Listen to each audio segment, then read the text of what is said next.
Usa ka movement ang namugna o gilusad karong adlaw aron padaganon si Cebu Governor Gwen Garcia pagka senador sa Pilipinas. RMN exclusive. Atong hinabi karon ang lead convener sa Gwen Garcia for Senator Movement ang probinsyana. Atong ikauban sab ang probinsyano si Sir Edward Ligas. Sir Edward, mayong hapon. Mayo nga po dia kasamang buwan kuya ang dili ko si kuana Carduha. May nga po dia sa imong mga suking tigpaminaw no sa Visayas ug Mindanao ug worldwide. Salamat kay Sir Edward. Pasensya ha sa akong pinangutan aron diretsahan ning atong pangutana Sir Edward. Akira. Pila may budget nga nadawat ninyo gikan kang Gobernador Gwen Garcia para mugnaon kining mao nga movement? Honestly, wa may makadawat bisag isa ka dako nga budget. I shelled out pa my own packet no gibutang sa gihimuan na mo og tarpaulin og placards og katong among gikaon na paniud to so ang so walay labot no wa gani may magpahibaw sa kampo ni Gwen Garcia kabahin ining buta. That was a private initiative. Nagpasabot na Sir Edward nga wa mahibaw daan si Gobernador Gwen Garcia ug wa mo magsabot daan ni Gobernador Gwen Garcia nga mugnaon ni ang mao nga movement. Wala gyud kasamang Gwen with all due respect I don't know kung nakaila ba na si Gwen Garcia nako nakaila ba siya ni Maria Pino, nakaila ba siya ni Erwin Gokong. Certainly nakaila siya ni Neil Papas. Pero kami murag wa sila kaila namo siguro. Og the last time nakamit ko anang Gwen Garcia, I think murag second term niya as governor ni adtong 2008 ba to 2000 na. Basta kay second term niya kabahin sa issue sa Sibico. That mora to siya ang first time nakamit ko niya. Pagkahilaing kauban sa convenor si Edward nga nakigsabot daan ngadto kang Gobernador Garcia unya kamo mga kauban sa convenor wa lang pahibaw Wala siguro no kay ako usaman ko sa lead convener kami na ako'y nag-usaan na tapos si Erwin Gukong kami do hantod si Maria Pino hantod si Neil Papas nagkopi-kopi mi tapos na ko alam mo nga usa magisgot mig presidential candidate ngadto na sa mga senador tapos ni ko alam mo wa magisibuano nga senador nga midagan no ingko ato ko nung i-try mag press kunta actually di man to kanang launching lang tong kanang murag initial press con ba nga pag-awhag ni Gobernador Gwen nga mudagan og kanang senator before kailaman mga tao nga kritiko ko ni Gwen Garcia kailaman sila ni ana no labi na katong iyang makaso kaniadto pero alang nako ang Sandigan Bayan has spoken about those cases og talako close case na so we have to move on.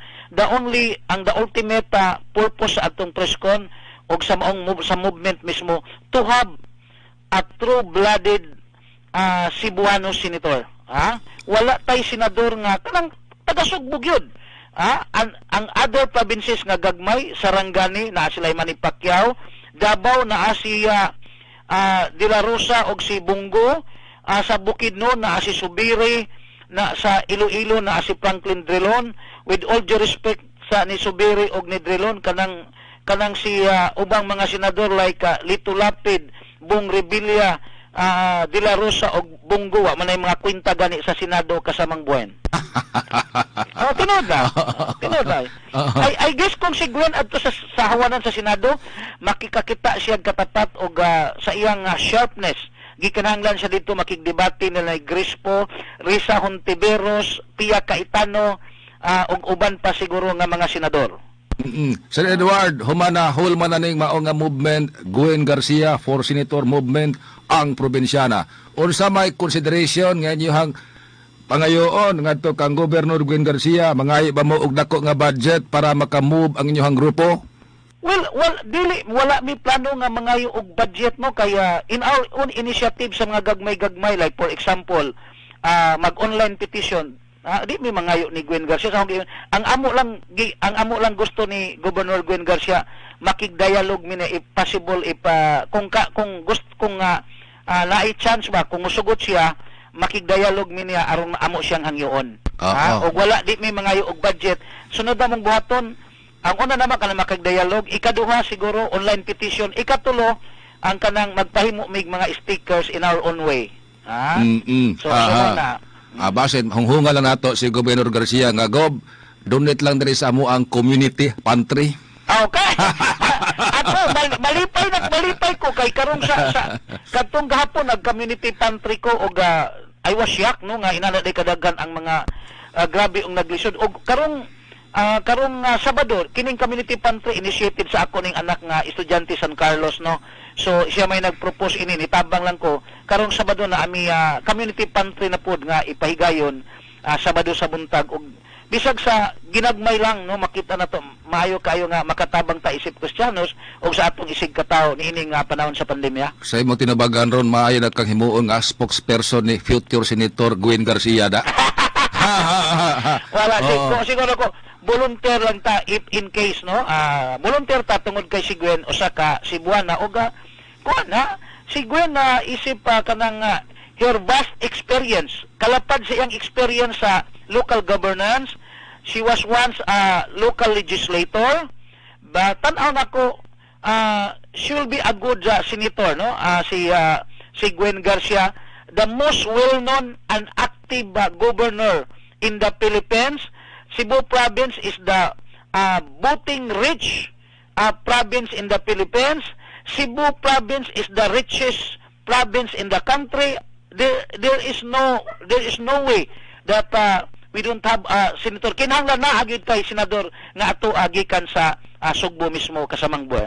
Sir Edward, salamat sa itong interview karong oras sa pasalua lang medyo mubo kay ra atong oras o niya pasalua sab ka medyo direktahan tong atong pangutada anyway andar man kay kaani. Marag ingon na kasamang buwan ato nang sama sa among gibuhat karon. This is a big challenge kung musugot ba si Gwen, si Governor Gwen, pero I always believe that every challenge is an opportunity o katong imong gihimo mo tigingog naa ka sa hot seat Edward. Okay tayo. Kape-kape niya tapo na. No problem na kasamang Gwen ha. Inyo niya pagkapinig pizza ha. Beta, salamat kay Sir Edward ha. Kasamang Gwen, no problem. Thank you kayo. May hapon. May hapon. RMN Exclusive. At bate makasama si Mr. Edward Liga, siya mo ang lead convener aning Gwen Garcia for Senator Movement ang Probensyana.